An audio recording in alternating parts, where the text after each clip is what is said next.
بسم الله الرحمن الرحيم إذا جاء نصر الله والفتح يا أيها الناس اتقوا ربكم الذي خلقكم من نفس واحدة وخلق منها زوجها وبث منهما رجالا كثيرا ونساء واتقوا الله الذي تساءلون به والأرحام إن الله كان عليكم رقيبا يا أيها الذين آمنوا اتقوا الله حق تقاته ولا تموتن إلا وأنتم مسلمون إن أصدق الحديث كتاب الله وأحسن الهدي هدي محمد وشر الأمور محدثاتها وكل محدثة بدعة وكل بدعة ضلالة وكل ضلالة في النار اللهم صل على محمد وعلى آل محمد كما صليت على إبراهيم وعلى آل إبراهيم إنك حميد المجيد اللهم بارك على محمد وعلى آل محمد كما باركت على إبراهيم وعلى آل إبراهيم إنك حميد المجيد. எல்லா புகழும் அல்லாஹ் ரப்பல் ஆலமீன் ஒருவனுக்கே உண்டாகட்டுமாக. நபிகள் நாயகம் ஸல்லல்லாஹு அலைஹி வஸல்லம் அவர்கள் மீதும் அவருடைய வாழ்க்கை வழிமுறைகளை பின்பற்றி வாழ்ந்த நபித்தோழர்கள், தாபீன்கள், தபோ தாபீன்கள், மூமினான ஆண் பெண்கள் அனைவர் மீதும், குறிப்பாக இந்த ஜும்மாவிலே கூடியிருக்கக்கூடிய நம் அனைவர் மீதும் அந்த ஏக இறைவனின் வற்றா கருணை முழுமையாக உண்டாகட்டுமாக. அன்பிற்கினிய அல்லாஹுவின் அடியார்களே, இன்றைய ஜும்மாவிலே அல் பக்கராவை அறிந்து கொள்வோம், அமல் செய்வோம் என்ற தலைப்பின் கீழே சில செய்திகளை நாம் பார்க்க இருக்கின்றோம்.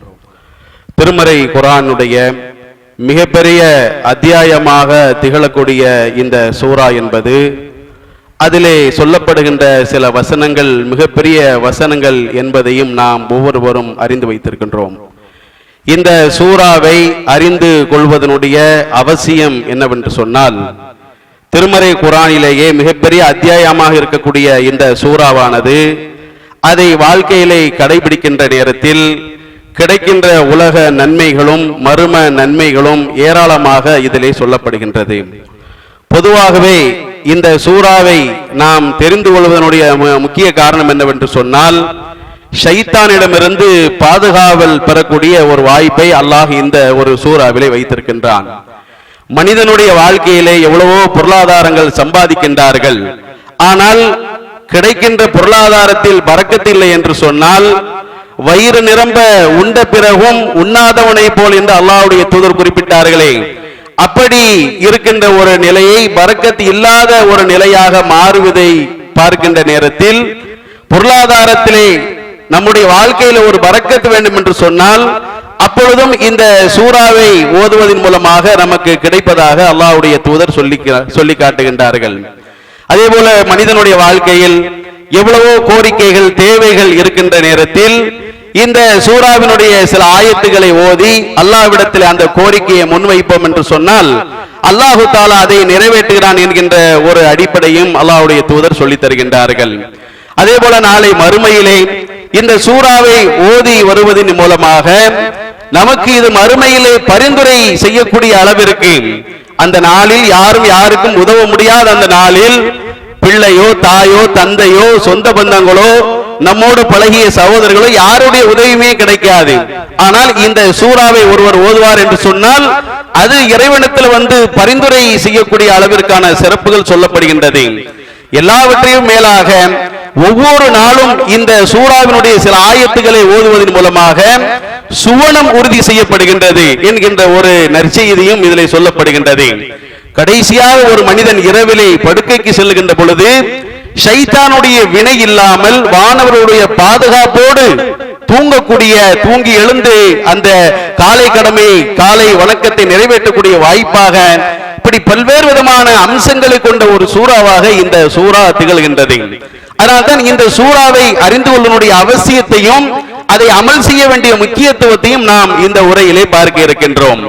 பொதுவாகவே இந்த சூறாவினுடைய பெயரை நீங்கள் பார்த்தீர்கள் என்று சொன்னால் பக்கரா, மாடு என்பதாக அதிலே சொல்லப்படுகின்றது.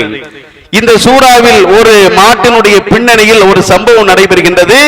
அதனுடைய பின்னணியிலே இந்த சூறாவுடைய பெயரும் வைக்கப்படுகின்றது. பனி இஸ்ராயேலுடைய காலத்திலே ஒரு மனிதர் கொல்லப்படுகின்றார்.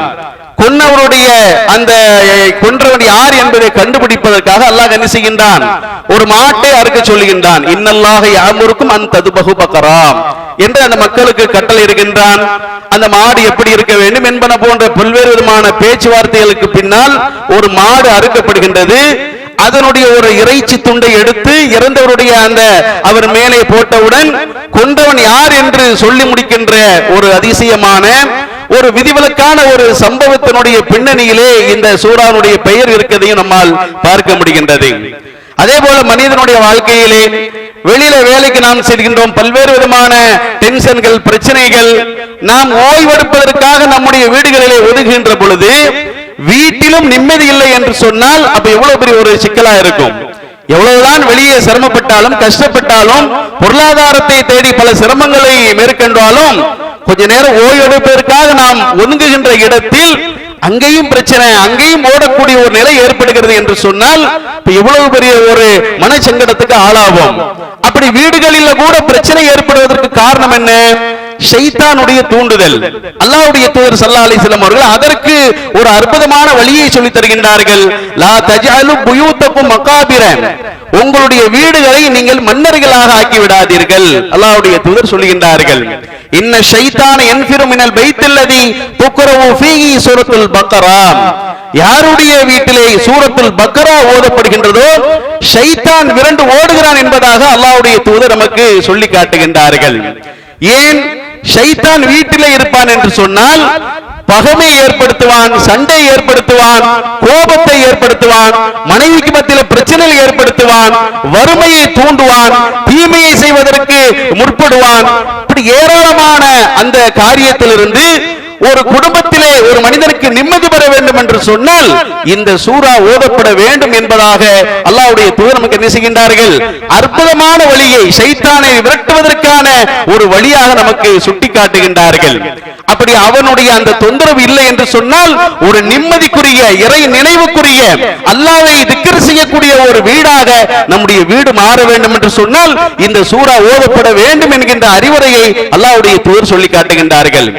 இன்னொரு ஒரு செய்தியிலே பார்க்கின்றோம், யாருடைய வீட்டில் இந்த சூராவுடைய பக்கரா 3 நாட்கள் ஓதப்படவில்லையோ ஷைத்தான் நெருங்கியே தீர்வான் என்று சொல்லக்கூடிய அறிவுரையும் அல்லாஹ்வுடைய தூதர் சொல்லி காட்டுகின்றார்கள்.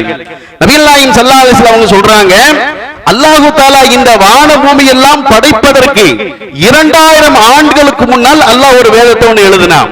நபி ஸல்லல்லாஹு அலைஹி வஸல்லம் சொல்றாங்க, இன்னல்லாஹ கதப கிதாபன் கப்ல அய்யஹுலக ஸமாவாதி வல் அர்ல் ஃபி அல்ஃபி ஆமீன், இந்த வானங்கள் பூமி படைப்பதற்கு 2000 ஆண்டுகளுக்கு முன்னால் அல்லாஹ் என்ன செய்தானா ஒரு வேதத்தை எழுதினான், ஒரு கிதாபை எழுதினான். அந்த வேதத்திலிருந்து 2 ஆயத்துக்களை கொண்டு இந்த சூராவினுடைய பக்கராவை முடித்ததாக நபிகள் நாயகம் ஸல்லல்லாஹு அலைஹி வஸல்லம் அவர்கள் சொல்லி காட்டுகின்றார்கள். சூராவுடைய கடைசி 2 ஆயத்துகள் என்ன? ஆமனர் ரசூல் பிமா உன்சில இலைஹி மிர் ரப்பிஹி வல் முஃமினூன் என்று தொடங்குகின்றது.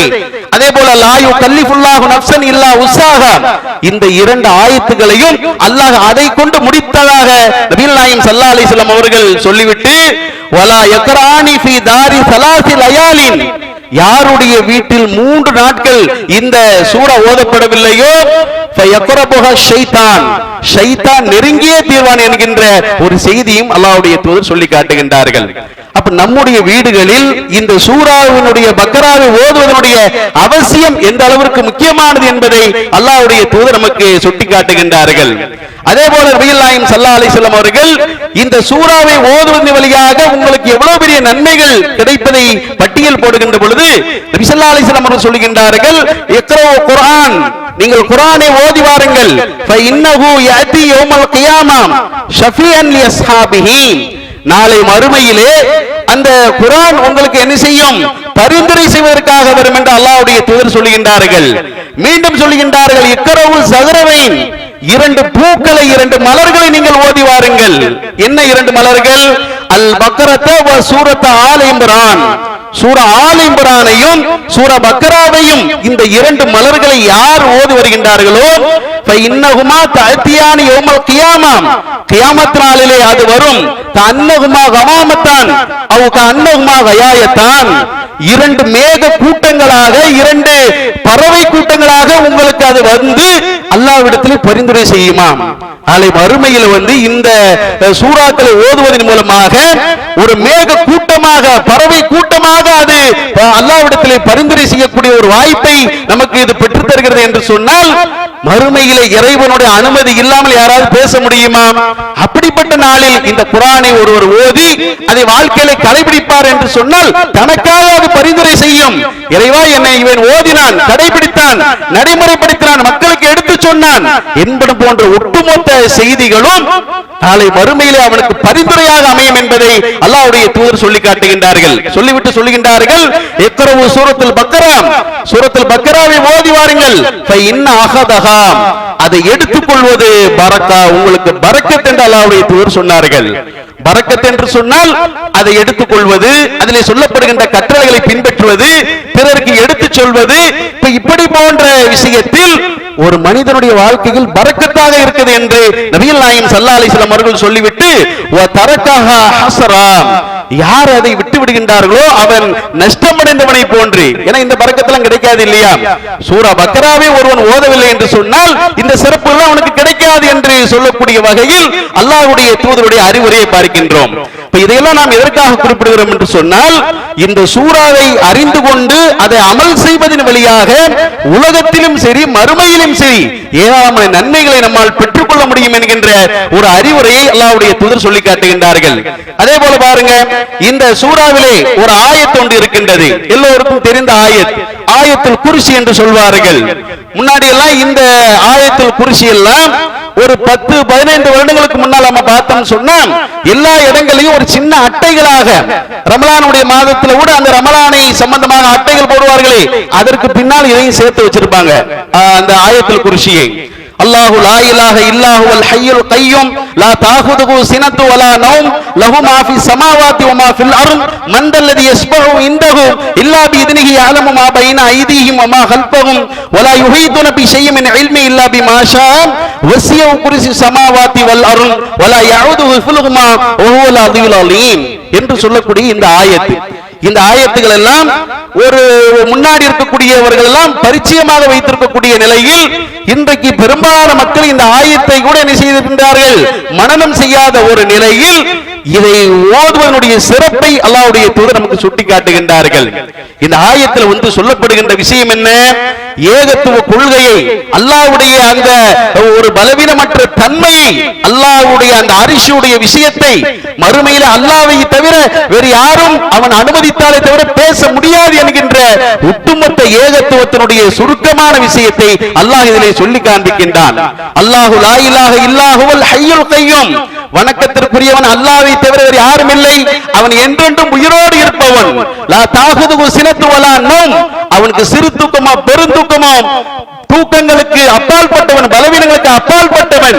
மந்தல்லதி யஸ்பஹு இன்தஹு இல்லா பிஇذنஹி, நாளை மறுமையிலே அவன் அனுமதி வழங்கினாலே தவிர யாரும் அல்லாஹ்விடத்தில் பேச முடியும்.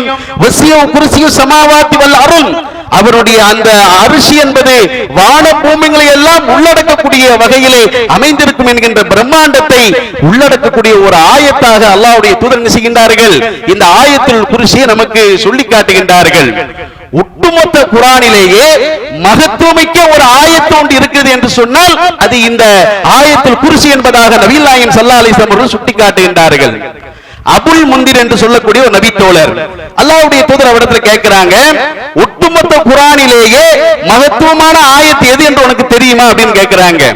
அவர் சொல்றாரு, அல்லாஹ்வும் அல்லாஹ்வுடைய தூதரும் அறிந்தவர்கள், சரி உனக்கு நீ எது தெரிஞ்சிருக்கே அதை நீ சொல்லு என்று சொல்லுகின்ற பொழுது அந்த நபி தோழர், அந்த அபுல் முந்திர் என்று சொல்லக்கூடியவர் இந்த ஆயத்தை ஓதி காட்டுகின்றார். அல்லாஹு லா இலாஹ என்று சொன்னவுடன் அல்லாஹ்வுடைய தூதர் அவர் வாழ்த்துறாங்க, உன்னுடைய அந்த நீ கரெக்டா சொல்லிட்ட, உன்னுடைய அந்த அறிவு புலமை பார்த்து நான் நெகிழ்ச்சி அடையட்டும் என்று சொல்லக்கூடிய அளவிற்கு வாழ்த்தினார்கள் என்பதை நாம் பார்க்கின்றோம். இந்த அளவிற்கு சூரா பக்கராவினுடைய அந்த சிறப்புகள் என்பது ஏராளமாக சொல்லப்படுகின்றது. சொல்ல போனால் இந்த ஒரு ஆயத்தில் குர்சி என்று சொல்லக்கூடிய இந்த ஒரு ஆயத்தை ஒரு மனிதர் இரவிலே படுக்கைக்கு செல்கின்ற பொழுது அங்கு ஓதுவார் என்று சொன்னால் ஒரு வானவர் அவருக்கு பாதுகாப்பா வர்றாங்களாம். வானவர் என்ன செய்றார்? அவருக்கு பாதுகாப்பாக அந்த வானவரோடு துணையோடு ஷைத்தானுடைய வினை இல்லாமல் தூங்கக்கூடிய ஒரு வாய்ப்பை அல்லாஹ் இந்த ஒரு ஆயத்தில் வைத்திருக்கின்றான். இதையும் ஒரு சம்பவத்தினுடைய பின்னணியில் நம்மால் புரிந்து கொள்ள முடிகிறது. அல்லாஹ்வுடைய தூதருடைய காலத்துல அந்த ரமலானுடைய மாதத்துல அந்த ஃபித்ராவுடைய பொருட்களை எல்லாம் குவித்து வைத்திருக்கக்கூடிய நேரம், அந்த பொருட்கள் எல்லாம் குவித்து வைத்திருக்கக்கூடிய நேரத்தில் அதனுடைய பொறுப்பாளராக அல்லாஹ்வுடைய தூதர் அபூ ஹுரைரா ரலியல்லாஹு அன்ஹு நியமிக்கிறாங்க. திடீரென்று ஒரு மனிதன், ஒரு திருடன் வந்து என்ன செய்யறான்? அதுல இருந்து கொஞ்சம் பொருட்களை எடுக்கின்றான். அபூ ஹுரைரா அவர்கள் கவனித்து விடுகின்றார்கள், கையும் காலமாக பிடித்து விடுகின்றார்கள். உன்னை அல்லாஹ்வுடைய தூதரிடத்தில் நான் கொண்டு போவேன் என்று சொன்னவுடன் அவன் சில சாக்கு போக்குகளை சொல்லி என்ன செய்து விட்டான்? இனிமே வரமாட்டேன் என்று சொல்லி அவங்களிடத்திலே கோரிக்கை வைத்தவுடன் அவங்களும் பாவனை விட்டுட்டாங்க. ஆனால் மறுநாள் காலையிலே அல்லாஹ்வுடைய தூதரிடத்திலே நடந்த விஷயத்தை சொன்னவுடன் நபிகள் நாயகம் ஸல்லல்லாஹு அலைஹி வஸல்லம் அவர்கள் அவன் உன்னிடத்துல பொய் சொல்லி இருக்கிறான், மீண்டும் மறு நாளைக்கும் வருவான் என்று சொல்லுகின்றார்கள். அல்லாஹ்வுடைய தூதருக்கு அல்லாஹ் வஹீல அறிவித்து கொடுத்திருப்பான். மீண்டும் மறுநாள் வருகின்றான், அதே போல் பொருட்களை திருடுகின்றான். மறுநாள் அல்லாஹ்வுடைய தூதரிடத்தில் இதே சொல்லப்படுகின்றது. அல்லாஹ்வுடைய தூதர் சொல்றாங்க, இப்போ பொய் சொல்லியிருக்கான், நாளைக்கு மீண்டும் வருவான். அதே போல் மூன்றாவது நாளும் வருகின்றான், பொருளை திருடுகின்றான். அப்பொழுது அவன் பிடிச்சிட்டாங்க. இன்னும் இதே வேலையா இருக்குது என்று சொன்னவுடன் அப்பொழுது அவன் சொல்லுகின்றான், தானி நீ என்னை விட்டுவிடு, நான் உனக்கு என்ன செய்யறேன்? அல்லிமுக்க கலிமா, உனக்கு நான் ஒரு வார்த்தையை கற்றுக் கொடுக்கின்றேன் என்று சொல்லிவிட்டு இந்த ஆயத்துல் குர்சியை நீ ஓதுவதன் மூலமாக அல்லாஹ் உனக்கு பலனளிப்பான் என்று சொல்லக்கூடிய இந்த ஆயத்தை ஓதி காட்டுகின்றார்கள். இதை ஓதி நீ அந்த படுக்கைக்கு செல்வாய் என்று சொன்னால் ஒரு வானருடைய பாதுகாப்பு கிடைக்கும் என்று சொன்னவுடன் இந்த செய்தி அல்லாஹ்வுடைய தூதரிடத்திலே சொன்னவுடன் நபிகள் நாயகம் ஸல்லல்லாஹு அலைஹி வஸல்லம் அவர்கள் சொல்லுகின்றார்கள், அவன் பொய்யன்தான், ஆனால் அவன் சொல்லியிருக்கக்கூடிய இந்த விஷயம் உண்மை என்று அல்லாஹ்வுடைய தூதர் அங்கே ஆமோதித்திருக்கின்றார்கள்.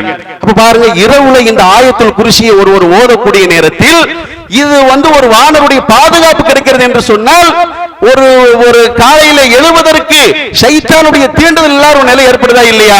அல்லாஹ்வுடைய தூதர் சொன்னார்களே, ஷைத்தான் இரவிலே படுக்கைக்கு செல்கின்ற பொழுது 3 முடிச்சுகளை போடுகின்றான். கால நேரம் அப்படித்தான் இருக்கும். காலையில சுபுக்கு எழுந்து வருவது என்பது ஒரு கர்பலா போர் மாதிரி நமக்கு என்ன செய்யுது? ஷைத்தான் எண்ணங்களை மீண்டும் மீண்டும் போட்டு 10 நிமிஷம் கிடந்தா கூட 10 மணி நேரம் மாதிரி இன்னும் 10 நிமிஷம் கிடக்கடா தூங்கு என்று சொல்லக்கூடிய வகையில் நம்மை தாளாட்டுகின்ற நிலையெல்லாம் ஒவ்வொருவரும் வாழ்க்கையிலே அனுபவித்துக் கொண்டிருக்கிறோம். அந்த தீங்கில் இருந்தால் விடுபட வேண்டும் என்று சொன்னால் இந்த ஆயத்துல் குர்சியை ஓதி வானருடைய பாதுகாப்போடு ஷைத்தானுடைய வினை இல்லாமல் ஓதுவதற்கான வாய்ப்பை அல்லாஹ்வுடைய தூதர் சொல்லி காட்டுகின்றார்கள். நாம இரவுல பெரும்பாலும் நமக்கு தெரிஞ்ச பெரும்பாலும் ஓதக்கூடிய அந்த துஆ என்ன? அல்லாஹும்ம பிஸ்மிக அமுது வாஹியா. கொஞ்சம் தெரிந்தவர்கள் அந்த சூராவுடைய கடைசி 3 சூறாக்களை ஓதுவார்கள். குல் அஊது பிரப்பின்னாஸ், குல் வல்லாஹு அஹது, குல் அஊது பிரப்பில் ஃபலக். ஆனால் இதையும் தாண்டி அல்லாஹ்வுடைய தூதர் ஸல்லல்லாஹு அலைஹி வஸல்லம் அவர்கள் திருக்குர்ஆனுடைய பக்கராவுடைய ஆமன ரசூல் என்று துவங்கக்கூடிய அந்த கடைசி 2 ஆயத்துகளும் இந்த ஆயத்துல் குர்சியும் இறுதியாக ஒரு மனிதர் படுக்கைக்கு செல்கின்ற பொழுது உழுவு செய்து வலதுபுறம் படுத்துக் கொண்டு அல்லாஹும்ம அஸ்லம்து நஃப்ஸி இலைக்க வ வஜ்ஜஹது வஜ்ஹி இலைக்க என்று துவங்கக்கூடிய ஒரு துஆ வரையிலும் ஓதி படுப்பார்கள் என்பதாக நபிமொழிகளிலே பார்க்கின்றோம். இதையெல்லாம் சொல்வதற்கு காரணம் என்னவென்று சொன்னால் இந்த பக்கராவினுடைய ஆயத்திலே சொல்லப்படுகின்ற இந்த சிறப்புகள் என்பது அந்த இரவு நேரத்திலே ஷைத்தானுடைய அந்த தீண்டுதல் இல்லாமல் வானருடைய பாதுகாப்போடு நாம் உறங்கி காலையிலே இறைவனுடைய கடமையை நிறைவேற்றுவதற்கான வாய்ப்பாக அமைவதை பார்க்கின்றோம். அதோடு மாத்திரமல்ல, இந்த ஆயத்தை ஒரு மனிதர் ஒவ்வொரு கடமையான தொழுகைக்கு பின்னால் ஓதி வருவார் என்று சொன்னால் சொர்க்கம் அவருக்கு உறுதி செய்யப்படுதுங்க. அல்லாஹ்வுடைய தூதர் சொல்லி காட்டுகின்றார்கள். ஒவ்வொரு நேர தொழுகையிலும், ஒரு நாளைக்கு 5 நேர தொழுகை என்பது மூமின்கள் மீது குறிப்பிட்ட கடமை, எந்த காரணமும் சொல்ல முடியாது. ஆனால் ஒவ்வொரு தொழுகைக்கு பின்னாலும் இந்த ஆயத்துல் குர்சி ஓதுவதற்கான வழி அல்லாஹ்வுடைய தூதர் சொல்லி தராங்க. சில நேரங்களில் சில மக்களை பார்த்தோம்னு சொன்னா சலாம் தான் சொல்லி முடிச்சிருப்பாரு, ஒரு ஆர்வத்தில் இருந்துச்சு சுன்னத் தொழ ஆரம்பிச்சிருவாரு. இன்னைக்காவது ஒரு அவசர வேலை, அது மாதிரி பிரச்சனை இல்லை. ஆனால் இது போன்ற வாய்ப்புகளை அல்லாஹ்வுடைய தூதர் சொல்லி தந்திருக்கின்றார்கள். அதையெல்லாம் சொல்லுகின்றார்களா சொல்லவில்லை என்பதையெல்லாம் தெரியாமல் ஒரு ஆர்வத்தில் எழுந்து சுன்னத்தை நிறைவேற்ற பிரச்சனை கிடையாது. ஆனால் இந்த வழிமுறைகள் சொர்க்கத்தை உறுதி செய்யக்கூடிய வாய்ப்பு அல்லாஹ்வுடைய தூதர் சொல்லி தந்திருக்கின்றார்களே, இதை நாம் கடைபிடிக்கிறோமா என்பதை எல்லாம் கவனித்து இந்த ஆயத்துக்களை தொழுகைக்கு பின்னால் ஓதக்கூடிய ஒரு நிலையை நாம் கையாள வேண்டும். பொதுவாக தொழுகைக்கு பின்னாலும் நம்ம ஓதக்கூடிய ஆயத்துகள் என்ன? ரெண்டு விஷயம் தான். ஒண்ணு அல்லாஹ் அக்பர் சொல்லுவோம், அது கொஞ்சம் சத்தமா இருக்கும். அஸ்தக்ஃபிருல்லாஹ் 3 தடவை சொல்ல வேண்டும். ஆனால் அல்லாஹ்வுடைய தூதர் ஏராளமான பிரார்த்தனைகளை சொல்லித் தருகின்றார்கள், துஆக்களை சொல்லித் தருகின்றார்கள். என்னெல்லாம் பிரார்த்தனை? அஸ்தக்ஃபிருல்லாஹ் அஸ்தக்ஃபிருல்லாஹ் என்று 3 முறை சொல்ல வேண்டும். அல்லாஹும்ம அன்த ஸலாம் வ மின்க ஸலாம் தபாரக்த தல் ஜலாலி வல் இக்ராம். அல்லாஹும்ம ஐன்னி அலா திக்ரிக வ ஷுக்ரிக வ ஹுஸ்னி இபாதத்தி. லா இலாஹ இல்லல்லாஹு வஹ்தஹு லா ஷரீக லஹு லஹுல் முல்கு வ லஹுல் ஹம்து வ ஹுவ அலா குல்லி ஷைஇன் கதீர். அல்லாஹும்ம லா மானி லிமா ஆதைத லிமா மனஅத வ லா யன்ஃபஉ தல் ஜத்தி மின்கல் ஜத்தி. அல்லாஹும்ம இன்னி அஊது பிக மினல் புஹுல் வ அஊது பிக மினல் ஜுபுன் வ அஊது பிக அன் உரத்த இலா அர்தலில் உமர் வ அஊது பிக மின் ஃபித்னத்தி துன்யா வ அஊது பிக மின் அதாபில் கபர். ரப்பி கினி அதாபக யௌம தபஅசு இபாதக. இப்படியே அல்லாஹ்வுடைய தூதர் நீண்ட பட்டியலே போடுறாங்க. அதுல ஒரு ஆயத்தாக இந்த ஆயத்துல் குர்சியை சேர்க்கின்றார்கள். அல்லாஹு லா இலாஹ இல்லாஹுல் ஹய்யுல் கய்யூம். இதை ஓதி முடித்ததற்கு பின்னால் தான் சுப்ஹானல்லாஹ் அல்ஹம்துலில்லாஹ் அல்லாஹு அக்பர் என்று சொல்லி முடித்ததற்கு பின்னால் பிரார்த்தனை.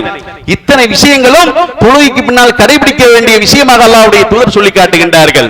இதில் ஆயத்துல் குர்சிக்கு அல்லாஹ்வுடைய தூதர் சிறப்பை சொல்லுகின்றார்கள். இதை ஒவ்வொரு தொழுகையிலும் ஒருவர் கடைபிடித்து வருவார் என்று சொன்னால் சொர்க்கத்திற்கும் அவருக்கும் இல்லா ஐயமௌத், இந்த மௌத்தை தவிர வேற எதுவுமே தடையா இருக்காது. மௌத்தும் ஒன்றுதான் தடை என்று சொல்லக்கூடிய அளவிற்கு அவ்வளவு ஒரு சிறப்புகள் இந்த ஆயத்து குர்சியிலே சொல்லப்படுகின்றது. சூரா பக்கராவுடைய சிறப்புகள் எவ்வளவு இருக்கு பாருங்களேன். அதை ஓதுவதால் வீட்டில் சைத்தான் வரமாட்டான். அதை 3 இரவு ஓதாமல் சைத்தானுடைய அதை இரவு ஓதுகின்ற பொழுது வானவுடைய பாதுகாப்பு கிடைக்கின்றது. மறுமையிலே அல்லாஹ்வுடைய பரிந்துரை, வாழ்க்கையிலே பரக்கத்து. இந்த சூறாவை அதிகம் ஓதுவதன் வழியாக ஒரு எழுத்துக்கு 10 நன்மை என்று சொன்னார்களே, அதிகமான ஆயத்துக்களை கொண்ட எழுத்துக்களை கொண்ட சூறாவாக இந்த சூறா அமைந்திருக்கின்றது. இப்படி ஏராளமான சிறப்புகளை கொண்ட ஒரு சூறாவாக இந்த பக்கரா அமைந்திருக்கின்றது.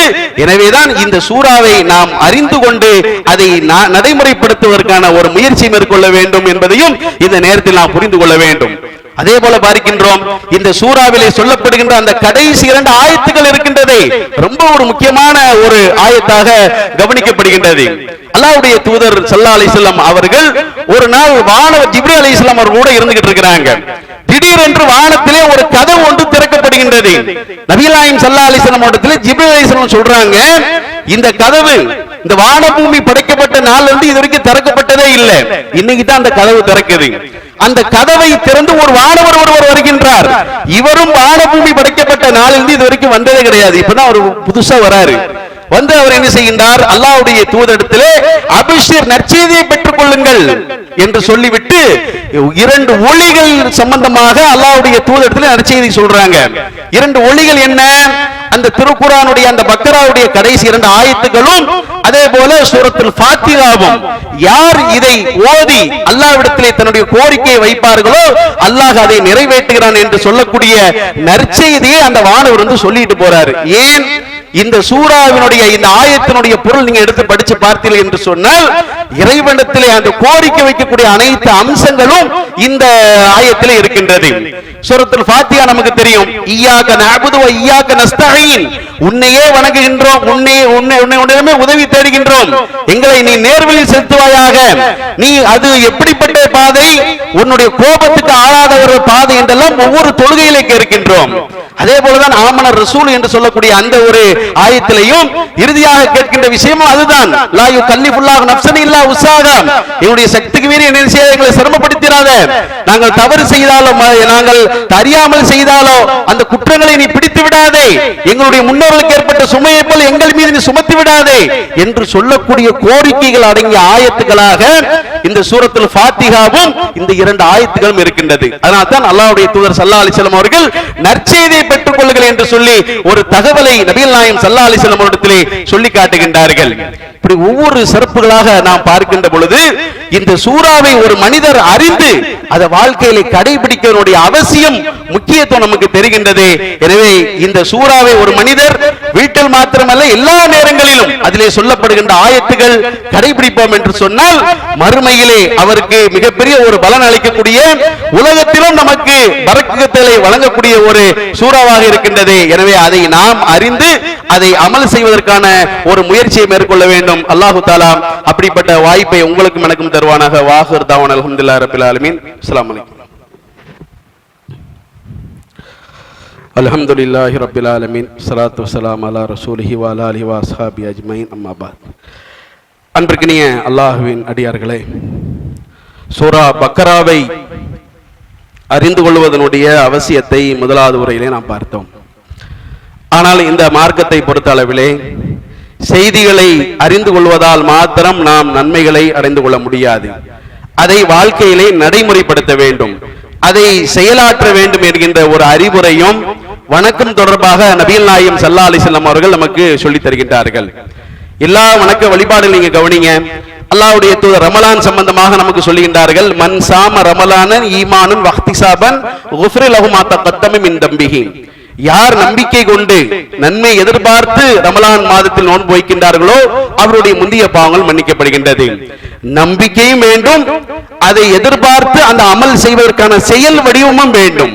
அதே போல இரவு தொழுகை பற்றி அல்லாஹ்வுடைய தூதர் சொல்கின்றார்கள், மன் காம ரமலான ஈமானன் வஹ்திசாபன் குஃப்ர லஹு மா தகத்தம மின் தம்பிஹி.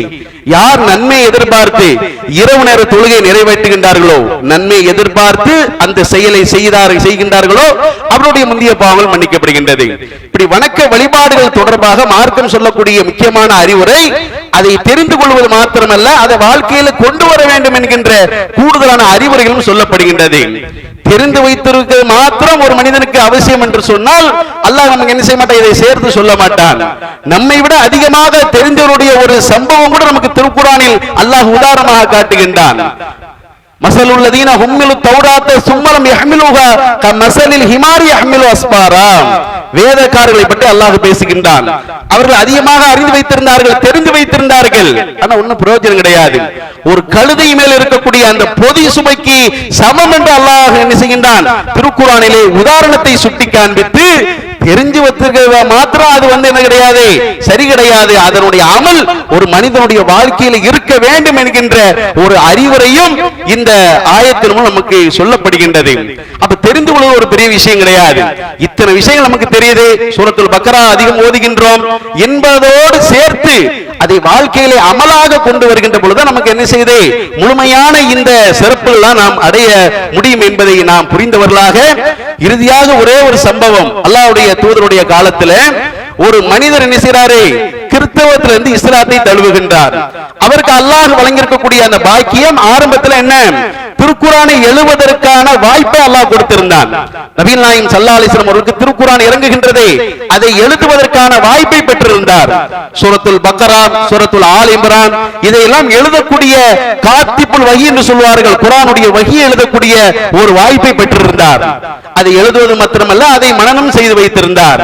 ஆனால் அவர் ஒரு கட்டத்தில் என்ன செய்து விட்டார், எந்த மதத்திலிருந்து எந்த மார்க்கத்திலிருந்து வந்தாரோ அந்த யூத மதத்துக்கு திருப்பி போயிட்டு கிறிஸ்தவ மதத்துக்கு திருப்பி போயிட்டாரு.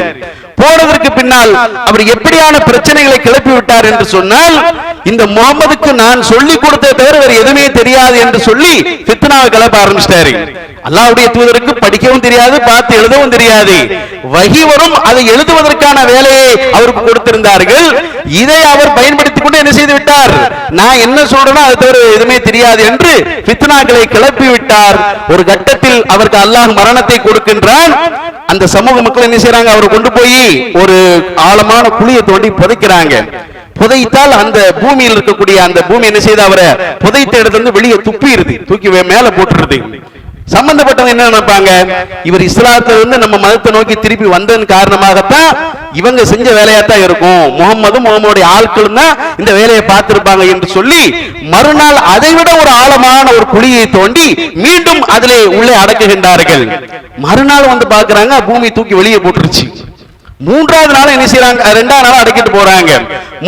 ரெண்டாவது நாள் இதே மாதிரி அவங்க வேலையை பார்த்திருப்பாங்க என்று சொல்லி மூன்றாவது நாள் அதைவிட ஒரு ஆழமான ஒரு குழியை தோண்டி மீண்டும் அவரை அடக்குகின்றார்கள். அப்பொழுதும் தூக்கி போட்டுருச்சு. அப்பதான் அவங்க நினைச்சாங்க இது அவங்களுடைய வேலை இல்லை என்பதை புரிந்து கொண்டு அவர் அப்படியே மேலே போட்டுட்டு போயிட்டாங்க. இதில் நாம புரிந்து கொள்ள வேண்டிய விஷயம் என்னவென்று சொன்னால், அந்த மனிதர் திருக்குர்ஆனை எழுதுவதற்கான ஒரு வாய்ப்பை பெற்றிருக்கின்றார், அதை மனனம் செய்திருக்கின்றார். அப்படிப்பட்டவருக்கு ஈமான் இல்லை. அது அது சம்பந்தமான அந்த அறிவு இருந்தாலும் கூட நடைமுறைப்படுத்துவதற்கு ஈமான் இல்லை, இஹ்லாஸ் இல்லை, எந்த விதமான பிரயோஜனம் இல்லாமல் இருந்ததாக நபிமொழியிலே பார்க்கின்றோம். இதுவும் ஒரு விதிவிலக்காக நடந்த ஒரு சம்பவமாக இருந்தாலும் அறிந்து கொள்வதால் மாத்திரம் நமக்கு என்ன செய்ய முடியாது, முழு பலனையும் அடைந்து கொள்ள முடியாது. அதை வாழ்க்கையிலே நடைமுறைப்படுத்த வேண்டும், அதை செயல் வடிவத்திற்கு கொண்டு வர வேண்டும் என்கின்ற ஒரு அறிவுரையும் இந்த செய்தியிலே சொல்லப்படுகின்றது. எனவே எதை நாம் கேட்கின்றோமோ, எதை செய்கின்றோமோ, முடிந்த வரையிலும் அதை நடைமுறைப்படுத்துவதற்கான வாய்ப்பை நாம் பெற வேண்டும் என்ற ஒரு அடிப்படை இந்த ஆயத்தின் மூலம் நமக்கு தெரியப்படுகின்றது. இப்படி சூரத்துல் பக்கரா சம்பந்தமாக ஏராளமான செய்திகள், கூடுதலான தகவல்கள் இருந்தாலும் சுருக்கமாக நாம் அறிந்து கொண்ட வரையிலும் இதை அமல்படுத்துவதற்கு, செயல்முறைப்படுத்துவதற்கான ஒரு முயற்சியை மேற்கொள்ள வேண்டும் என்பதை சொல்லி ஒரே ஒரு அறிவிப்பை செய்து நான் முடித்துக் கொள்கின்றேன். இன்ஷா அல்லாஹ் அடுத்த வார ஜும்மாவினுடைய வசூல் நம்முடைய மாவட்டத்தினுடைய தாவா பணிகளுக்காக ஒதுக்கப்படுகின்றது. எனவே அதற்காகவும் நீங்கள் பொருளாதாரம் வாரி வழங்க வேண்டும். என்று சொன்னால் மாவட்டத்தின் சார்பாக நாம் என்ன செய்கிறோம், பல்வேறு விதமான தாவா பணிகளை செய்து வருகின்றோம். மக்களுக்கு மார்க்கத்தை எடுத்து சொல்லக்கூடிய மார்க்க விளக்க பொதுக்கூட்டங்கள் நடத்துகின்றோம். ஒரு பொதுக்கூட்டம் நடத்த வேண்டும் என்று சொன்னால் அதற்கு பல லட்சங்கள் தேவைப்படுகின்றது. தர்பியாக்கள் நடத்துகின்றோம், கிளைகளுக்கும் சரி பொதுமக்களுக்கும் சரி. மார்க்கத்தை அந்த தர்பியாக்களின் வழியாக ஒழுக்கங்கள் சொல்லிக் கொடுக்கப்படுகின்றது, துவாக்கள் சொல்லிக் கொடுக்கப்படுகின்றது. நாம் சொல்லிக் கொடுத்த மேலே சொல்லி காண்பித்தமை இந்த துவாக்கள் எல்லாம் தர்பியா வகுப்புகளில் கூடுதலாக அதற்கென்று நேரங்கள் ஒதுக்கி சொல்லிக் கொடுத்து அதை மனனமாக பெற்றுக் கொள்ளக்கூடிய ஒரு நிலையெல்லாம் தர்பியா வகுப்பிலே பார்க்க முடிகின்றது. அப்படிப்பட்ட ஒரு நிகழ்ச்சி நடத்த வேண்டும் என்று சொன்னால் அதற்கு பல லட்சங்கள் தேவைப்படுகின்றது. நாம் வாழ்ந்து கொண்டிருக்கக்கூடிய இந்த நாட்டிலே நமக்கு எதிரான பல்வேறு விதமான சட்டங்கள், அடக்குமுறைகள் ஒவ்வொரு நாளும் கட்டவிழ்த்து விடக்கூடிய நேரத்தில் மார்க்க விஷயத்திலே கை வைக்கக்கூடிய ஹிஜாபு, பள்ளிவாசல், இது போன்ற பிரச்சனைகளுக்கு எதிர்வினை ஆற்றும் விதமாக போராட்டங்கள் நடத்துவதற்குரிய கட்டாயத்தில் தள்ளப்படுகின்றோம். ஒரு போராட்டம் நடத்த வேண்டும் என்று சொன்னால் அதற்கு பல லட்சங்கள் தேவைப்படுகின்றது. இறுதியாக கூட ஒரு போராட்டத்தை நம்முடைய அழகிய மண்டபத்தில் ஒரு 3-4 மாதங்களுக்கு முன்னால் நடத்திருப்பதை நீங்கள் அறிந்திருப்பீர்கள். எல்லாவற்றையும் மேலாக பல்வேறு விதமான தாவா பணிகளை செய்கின்ற நேரத்தில் பிற சமூக மக்களுக்கும் இந்த மார்க்கத்தை கொண்டு சேர்க்க வேண்டும். இந்த மார்க்கம் என்றாலே அது பிறர் நாடு என்று சொல்லக்கூடிய வகையில் ரத்தம் வாங்க நடத்துகின்றோம். அந்த ரத்தம் கொடுப்பதின் வழியாக பிறர் என்ன செய்கின்றார்கள், மார்க்கத்தை நோக்கி படிக்கின்றார்கள், அறிந்து இஸ்லாத்துக்கு வருகின்றார்கள். இந்த பணியை செய்கின்றோம். அதே போல ஆம்புலன்ஸ் என்று சொல்லக்கூடிய அந்த ஒரு சேவையை 2 ஆம்புலன்ஸ்கள் மாவட்டத்தின் சார்பாக நாம் என்ன செய்கின்றோம், அதை நடத்துகின்றோம். நாகர்கோவில் அந்த பகுதிகளுக்கு ஒரு ஆம்புலன்ஸும், அதே போல நம்முடைய பகுதியில் திங்கள் நகர் ஒரு ஆம்புலன்ஸ் என்ன செய்யப்படுகின்றது. 2 வகையில் முழு நேர அந்த டிரைவர்களை போட்டு, முழு நேர அந்த ஓட்டுநர்களை போட்டு அதை நாம் ரன் பண்ணுகின்றோம். இதற்கு ஒரு வருடத்திற்கு கிட்டத்தட்ட 4 லட்சம் ரூபாய் செலவாகின்றது. இதை போட்டதனுடைய பின்னணியே ஒரே ஒரு சம்பவம் நீங்க பார்க்கணும். கொரோனா நேரத்துல நாம மக்களுக்கு தொண்டாற்ற போனோம். அந்த கொரோனா பேஷண்ட் தொடுவதற்கு பயந்தார்கள்.